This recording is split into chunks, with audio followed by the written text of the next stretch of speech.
Imagine yourself lying beneath the quiet canopy of a dense, humid jungle. The air is still, warm, and heavy with the faint, earthy fragrance of damp leaves and sun-warmed soil. Far above, the endless weave of branches lets in only thin ribbons of golden light, and somewhere in the distance, a bird calls, its sound faint and strange in the hush of the morning. You are in the land of the ancient Maya, a civilization that flourished for centuries in what is now southern Mexico, Guatemala, Belize, Honduras, and El Salvador. Here, stone pyramids once rose above the treetops, and hidden cities breathed with the rhythms of life. Quiet farming, bustling marketplaces, sacred rituals, and whispers of kings and astronomers studying the stars. But life here was not simple. For the ordinary families who made their homes in small jungle villages, survival required constant effort. Food was never guaranteed, water was precious. Disease was an unseen companion, and the dense wilderness, though beautiful, was both a provider and a relentless challenge. In this story, we'll take a quiet journey back in time, not to the grand palaces or glittering courts of Maya kings, but to the heart of everyday existence. We'll walk the narrow footpaths between thatched huts, sit by the low fires where maize is ground into dough, and feel the restless weight of an environment where nature and survival are bound tightly together. Let us begin by immersing ourselves in the rhythm of daily life. The village awakens slowly. There are no bells, no rooster-esque crow carried across wide fields. Only the soft shifting of leaves as a light breeze moves through the palms, and the rustle of woven mats as families rise from their sleep. The homes are small, oval-shaped huts built of wooden posts and walls plastered with clay, their steep palm thatch roofs designed to keep the rain at bay. Inside, the air still holds the faint heat from last night's fire, and you can smell the lingering trace of wood smoke mixed with the sweet, grassy scent of dried reeds used for bedding. Outside, the jungle presses close. Vines twist lazily around the trees, and broad leaves glisten with drops of dew. The soil beneath your feet feels warm and damp. Every sound is softened here. A distant croak from a frog, the clicking of insects hidden in the shadows, and somewhere deeper in the green tangle, the faint call of a howler monkey echoing across the canopy. The Maya depended on maize, corn, for nearly everything. Before the sun climbs high, you would see women kneeling beside low stone slabs called metates, grinding dried kernels into fine, pale flour. The slow, rhythmic scraping of stone on stone is constant, like the pulse of the village itself. This flour would become masa, the dough for flat cakes known as tortillas, a food so central to life that without it, survival would have been nearly impossible. But maize alone was never enough. The ancient Maya practiced a form of farming called milpa, clearing small patches of jungle and planting them in cycles of maize, beans, and squash. After a few seasons, the soil would weaken, and the farmers would move on, leaving the forest to reclaim what had been taken. This meant food was always uncertain. A season of heavy rains could wash away the fragile topsoil. A season of drought could leave the stalks dry and brittle beneath the relentless sun. Imagine standing in one of these small fields at midday, the air hot and shimmering, the ground cracked, the hope of a harvest trembling in the balance. Water, too, shaped life in these villages. In some regions, natural reservoirs called cenotes, deep, cool sinkholes carved into the limestone, provided life-giving access to fresh water. Families would walk long distances carrying clay jars balanced on their hips, filling them carefully at these precious sources. In drier areas, carefully dug reservoirs collected rain, but in years of drought, these could empty quickly, forcing families to travel even farther. As the sun climbs higher, the sound of daily work fills the air. Men sharpen obsidian blades to shape tools for hunting and clearing land. Women weave cloth on backstrap looms, their fingers moving steadily, creating intricate patterns in soft cotton fibers dyed with natural pigments from plants and roots.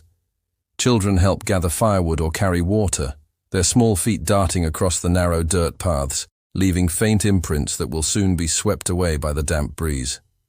Life here is slow, but it is never easy. Food must be found, fires must be kept burning, and shelters must be repaired after each heavy rain. At night, families gather close, sitting beneath the faint glow of burning resin torches, telling quiet stories passed down from elders. Above them, the vast jungle sky opens filled with more stars than can be counted. The same stars their priests would later study to mark time, to predict seasons and to honor the gods who ruled over life and death. This was the rhythm of their existence, a constant balance between what the land could give and what it could take away. The jungle never sleeps. Even as the village settles into quiet somewhere beyond the tangle of vines and towering ceiba trees, lies a different world. A place where stone pyramids rise toward the sky, where kings walk beneath carved lintels, and where decisions made in silence ripple across entire cities. Imagine standing at the base of one of these pyramids, in the ancient city of Tikal, one of the greatest centers of the Maya world. The stone beneath your feet is warm from the sun. High above, narrow stairways climb toward temples perched like watchful eyes over the canopy. The air is still except for the soft murmur of voices, scribes reading inscriptions, priests chanting beneath their breath, and servants moving with quiet purpose across the courtyards. Here, the life of a ruler was unlike anything in the villages you've seen. The Maya believed their kings were chosen by the gods, vessels through which the divine touched the mortal world. Their words carried spiritual weight. Their actions shaped the fate of thousands. Among these kings was one known as Jasar Chan Kawil I, who ruled Tikal in the late 7th century. His story begins in a time of uncertainty. For years, Tikal had struggled against its rival city-state, Calakmul, locked in a quiet but relentless conflict for control over trade, alliances, and prestige. To rule here was to live beneath constant pressure not spoken in whispers, but etched into stone, recorded for eternity. When you picture Jasar Chan Kawil walking through the palace grounds, imagine the quiet weight of his role, the soft rustle of cotton garments against carved limestone, the faint smell of incense drifting through shaded corridors, the low, steady sound of artisans shaping jade into delicate pendants, symbols of power meant to endure beyond lifetimes. In times of ceremony, the king became more than a man. Dressed in elaborate headdresses made of bright quetzal feathers, his face painted with deep reds and blacks, he would ascend the temple steps slowly, each movement deliberate, as though the act itself connected earth to sky. Priests and attendants would wait in silence below, their heads bowed as he performed rites meant to speak directly with the gods. And yet, for all the grandeur, life at court was fragile. The Maya lowlands were unpredictable. Droughts, disease, and famine could undo years of careful planning.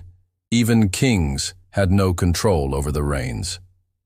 When the skies withheld their blessings, villages emptied, fields withered, and whispers of discontent grew louder beneath the carved facades of temples. Jasar Chan Kawil's reign became most remembered for a turning point, the Battle of Tikal in 695 CE. Calmly, without haste, imagine the tension of those days. Distant drums carried faintly across. When the battle finally came, it was decisive. Jasor's forces triumphed over Calakmul, reclaiming honor and stability for Tikal. But victory brought little rest. For a Maya king, triumph was not the end but another burden, ensuring the gods were honored, alliances maintained, and cities kept alive despite the fragility of nature itself. Every decision rippled outward, touching villages far beyond the stone plazas of Tikal, reaching even the quiet huts where tortillas were still ground before dawn. In the hush of evening, imagine the king seated high within his palace.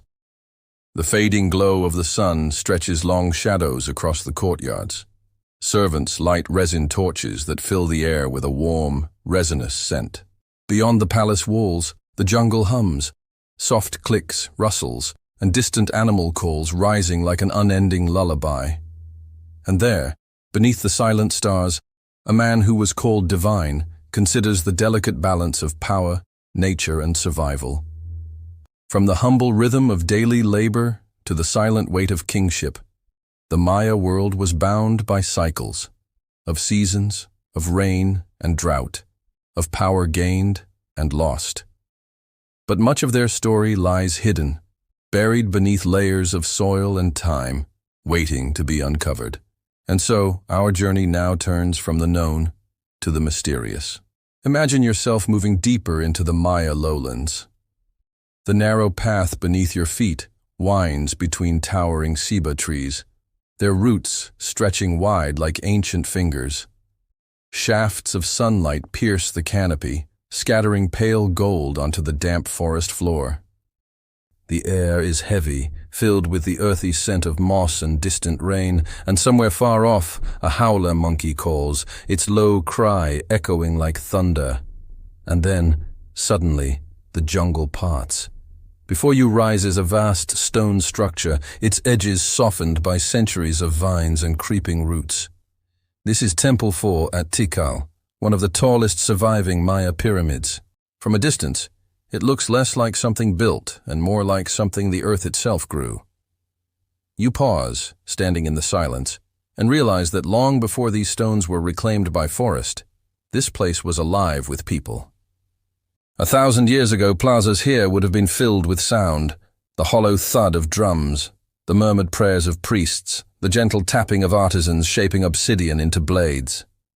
Today, only the wind moves between the crumbling walls. It's here, among these ruins, that archaeologists have uncovered fragments of a larger mystery, the question of why the great Maya cities were abandoned. For centuries, people lived here, thrived here, built monuments that touch the sky. And yet, by the end of the 9th century, many of these cities, Tikal, Copan, Palenque, Calakmul, stood empty, left to the silence of the trees. Theories exist, but no single answer. Some point to prolonged droughts, hidden in the evidence of lake sediments, where pollen records tell stories of failed harvests and vanishing rains. Others believe that warfare, city against city, dynasty against dynasty, drained resources until there was nothing left to sustain the population. Still others suggest that overfarming and deforestation quietly weakened the land until the soil itself could no longer provide.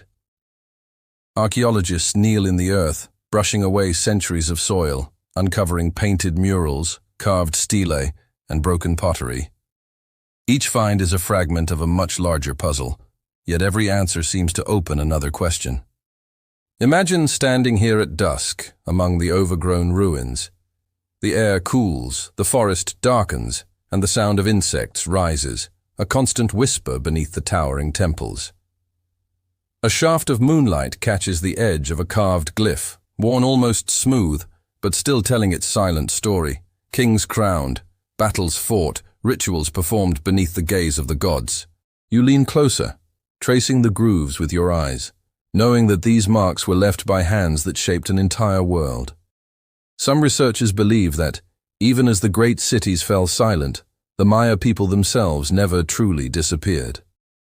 Villages survived in the highlands. Traditions endured in weaving patterns, in spoken languages, in quiet offerings, left for unseen spirits. The cities collapsed, but the people adapted, carrying fragments of this ancient world forward into the present. Yet the forest kept its secrets. For centuries, stone temples lay buried beneath soil and vines, hidden from sight until explorers stumbled upon them, their steps sinking into soft earth, machetes cutting through walls of green. Imagine being among the first to see a temple roof peeking above the canopy after hundreds of years of silence, the realization settling slowly. This was once a city. The Maya built a civilization that lasted more than 2,000 years. And yet much of what they knew, their astronomy, their mathematics, their spiritual rites, remains partly hidden from us, waiting patiently beneath layers of time. It is as though the jungle holds its breath, guarding their secrets until we are ready to listen. And so, as we leave these quiet ruins behind, we turn our attention to another side of the Maya story, a contrast between worlds. Beyond the forests and the villages were the palaces, where a small elite lived in extraordinary luxury, while others struggled simply to survive. Imagine yourself returning from the shadowed ruins, following a narrow trail as it winds along the edges of the forest. The jungle quiets as the air warms, and gradually you step into a clearing where a Maya village once thrived. Here, the rhythm of life moved differently than in the grand ceremonial centers we've left behind. In these villages, homes were simple, small thatched huts, their walls woven from sticks plastered with mud, their roofs heavy with palm leaves. The air inside would have been warm, carrying the faint smell of damp earth and wood smoke. A single clay hearth glowed at the center of the home, where tortillas baked on flat stones, filling the space with a comforting scent of toasted maize. For most Maya families, life revolved around maize. More than a crop, it was the heart of their world. They believed they were created from maize by the gods, and they depended on it entirely. Morning began with grinding dried kernels on stone metates, a rhythmic scraping sound that echoed from one hut to the next. The ground maize became dough for tortillas, tamales, or porridge, sometimes flavored with beans, chili, or cacao when available. But the work was endless. Men rose early to tend the milpas, small fields carved into the jungle, where they planted maize, squash, and beans in a delicate balance that nourished the soil. The air was thick with humidity, and the constant hum of insects clung to their ears as they bent beneath the sun. Women spent long hours weaving cloth, shaping clay vessels, and preparing food, their hands moving with the steady patience learned over generations. Hunger was always close. When the rains failed, when crops withered, when pests came, the quiet rhythm of life shifted to anxiety. For many families, there was little safety, no storage of excess grain, no deep reserves of wealth. A poor harvest could mean days of hunger, weeks of thin meals, months of quiet worry. And yet, while villagers worked the earth with bare hands, far above them, in the palaces of the Maya elite, life was very different. Imagine now walking toward one of those palaces. Massive platforms of cut limestone rise from the forest floor, supporting rooms lined with painted murals. Bright reds, deep blues, and rich greens once decorated the walls, depicting kings dressed in elaborate feathered headdresses, their cloaks heavy with jade beads and shimmering shells. These elite households lived in stone buildings rather than thatched huts, elevated physically and symbolically above the rest of the population. Their meals were different too. Where a farmer might eat tortillas and beans, the nobility dined on turkey, deer, freshwater fish, and sometimes even chocolate mixed with honey and spices. Special feasts were accompanied by drinking cacao from painted ceramic vessels, the liquid frothed to a soft foam. The taste would have been bitter, rich, and warming, a drink reserved for ceremony and privilege. The rulers held another kind of power, control of time itself. The Maya elite were astronomers and record keepers, tracking the movements of the sun, moon, and stars with extraordinary precision. They dictated when to plant, when to harvest, when to hold ceremonies, and when to make offerings to the gods. Through this knowledge they commanded not just people's labor but their beliefs, binding the rhythms of the natural world to their own authority. Yet even within this splendor, the elite were not entirely secure. Their wealth depended on the farmers who sustained them. Tribute flowed upward in the form of maize, cacao, textiles, and labor. But when droughts stretched long or wars dragged on, this delicate balance could shatter. Archaeological evidence suggests that growing inequality, the gap between these palaces and the huts in the villages, may have deepened social tensions during the Maya collapse. Imagine a festival day in one of these great cities. The plazas are filled with thousands of people. Incense drifts upward in twisting spirals, carrying the earthy scent of copal resin. Dancers move in elaborate costumes of jaguar skins and bright feathers, while drums beat steadily in the background, a slow, calming rhythm that echoes through the crowd. The king sits high on his platform, his headdress rising like a crown of living birds, his skin painted with patterns that catch the sunlight. Around him the nobles murmur softly, their hands heavy with jade rings. And then, beyond the ceremonial heart of the city, Life in the surrounding fields continues quietly, almost unnoticed.